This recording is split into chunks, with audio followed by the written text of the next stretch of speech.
प्रिय दोस्तों, आप सभी का पर्दाफाश न्यूज में बहुत बहुत स्वागत है। प्रिय दोस्तों, वैशाख मास बहुत पुनीत मास है और इस माह में बहुत महत्वपूर्ण पर्व और त्यौहार पड़ेंगे। आज हम लोग चर्चा करेंगे अक्षय तृतीया के महत्वपूर्ण पर्व पर और हमारे साथ मौजूद हैं पंडित विष्णु शर्मा जी महाराज।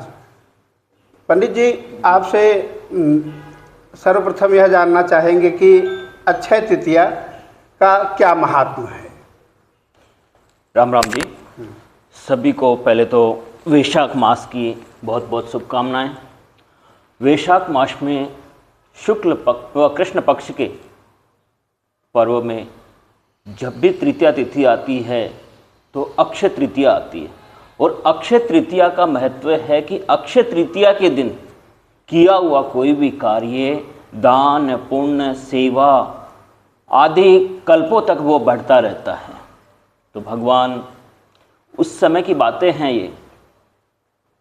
तो अक्षय तृतीया पे जैसे अपन भजन भी करते हैं या मंत्र जाप आदि करते हैं तो उसका अक्षय प्राप्त होता है और ये सर्वश्रेष्ठ मुहूर्त बताया गया है। इस दिन अक्षय तृतीया के दिन कोई भी कार्य अपन प्रारंभ करते हैं तो बड़ा ही शुभ माना जाता है और वह कार्य अक्षय के समान बढ़ता है। जैसे अक्षय तृतीया पर पढ़ाई लिखाई प्रारंभ करवाना है या मंत्र जाप अनुष्ठान आदि कार्य करवाना है तो उसका फल अक्षय के समान अपन को प्राप्त होता है।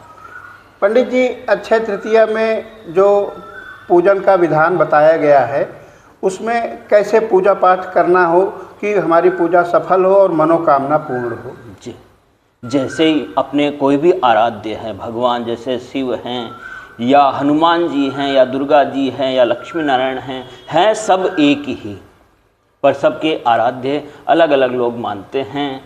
तो सभी की पूजा विधि विधान से करनी चाहिए। भगवान का वही जल पात्र, जल का लोटा लेकर के अक्षत पुष्प चंदन आदि लेकर के विधि विधान से भगवान, जैसे हनुमान जी हैं तो उनके लिए गुलाब का फूल अति प्रिय है, माता जी हैं तो गुड़हल का फूल अति प्रिय हैं, शिव जी हैं तो उनके लिए बेल पत्र, शमी पत्र, दथुर, मदार, भांग, भस्म आदि प्रिय हैं। वैसे सब चीज़ें लेकर के थाली में सजा करके दूध, दही, घी, शहद, पंचामृत आदि जो होता है चीनी वगैरह मिला करके बड़े ही भाव के साथ में भगवान शिव जी की पूजा करनी चाहिए।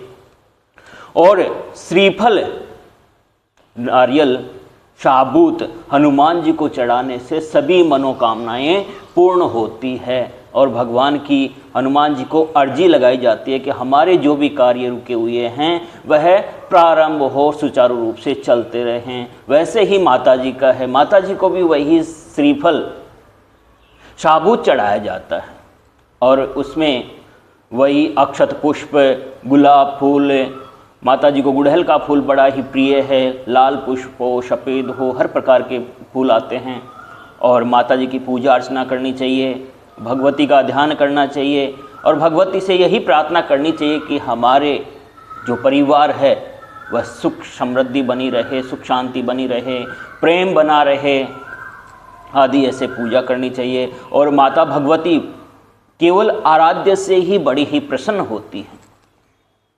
पंडित जी, ऐसी मान्यता है कि अक्षय तृतीया के दिन स्वर्ण आभूषणों की खरीदारी बहुत ही अच्छे फल देने वाली होती है। जी जी, अक्षय तृतीया के दिन स्वर्ण चांदी के जो भी आभूषण वगैरह या कुछ भी अपन लेते हैं तो उसका फल अति उत्तम होता है, अक्षय के समान बढ़ता है।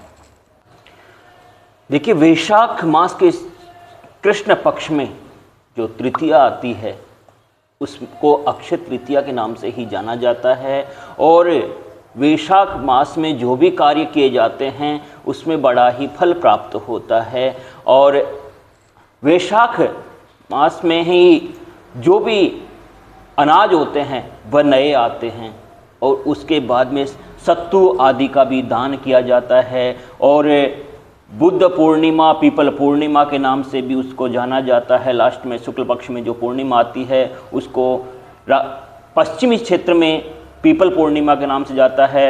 इधर पूर्व में बुद्ध पूर्णिमा के नाम से जाना जाता है। पंडित जी, आपका बहुत बहुत धन्यवाद। आपने पर्दाफाश के दर्शकों को धर्म अध्यात्म के बारे में बहुत ही गूढ़ जानकारी प्रदान किया है। प्रिय दर्शकों, आप लोगों से विनम्र निवेदन है कि आप पर्दाफाश चैनल को लाइक करें, सब्सक्राइब करें और धर्म अध्यात्म से जुड़े हुए विभिन्न विषयों के लिए पर्दाफाश चैनल को देखते रहें। धन्यवाद।